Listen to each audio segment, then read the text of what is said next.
Allez, vous connaissez le principe, je fais une vidéo par idée, comme ça il n'y a qu'une idée, qu'une thématique par vidéo. Donc j'ai balancé l'idée hier, ce que propose Montignac ou Cohen, qu'est-ce que ça vaut?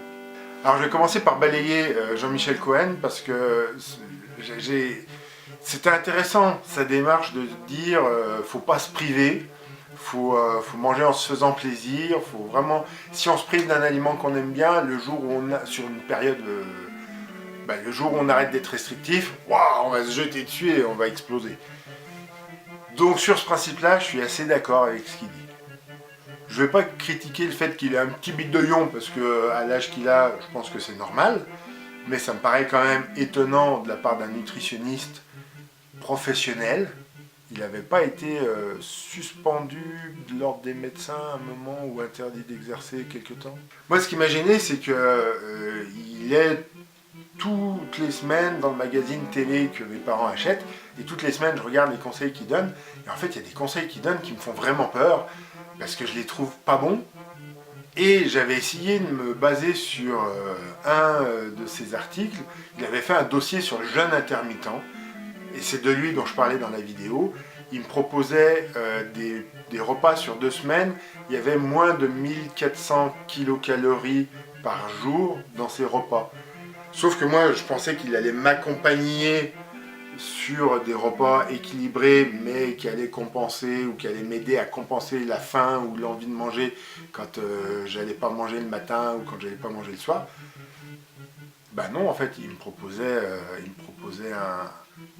un menu minceur sur 2 semaines, sauf que pour faire jeûne intermittent, il avait enlevé un petit déj et un dîner dans la semaine.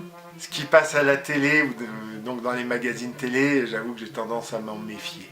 Après, peut-être que ce qu'il propose quand on paye et qu'on a un vrai suivi, c'est peut-être très bien, je sais pas.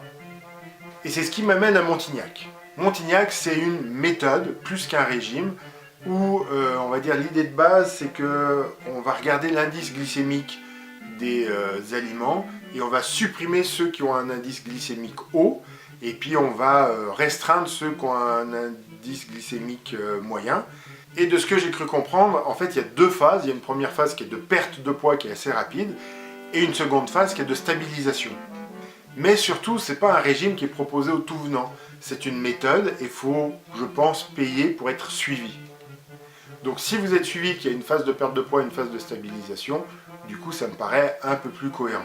Après, je ne suis pas en train de vous dire qu'il faut le faire parce que moi je ne l'ai pas fait, donc je n'ai pas testé, je ne sais pas ce que ça vaut, je connais personne qui a vraiment suivi, parce que pareil, Montignac il y avait des conseils, il donnait des conseils dans les magazines passé un temps, j'avais commencé à regarder, mais ça doit faire 15 ans qu'il ne donne plus aucun conseil dans les magazines, et maintenant il fait juste gérer ses clients, donc, ou ses patients peut-être. Donc si vous avez un suivi médical de sa part ou de sa part de son équipe évidemment, écoutez, pourquoi pas, si c'est personnalisé, qu'il y a un vrai suivi, qu'il y a un accompagnement, et qu'on n'est pas juste sur 2 semaines je perds du poids et puis après tu te démerdes, s'il y a une période de stabilisation qui est proposée, avec l'accompagnement, avec le suivi, j'ai envie de dire pourquoi pas. Attends, mais je suis en train de dire du bien de régime là? On continue à dire du bien des régimes?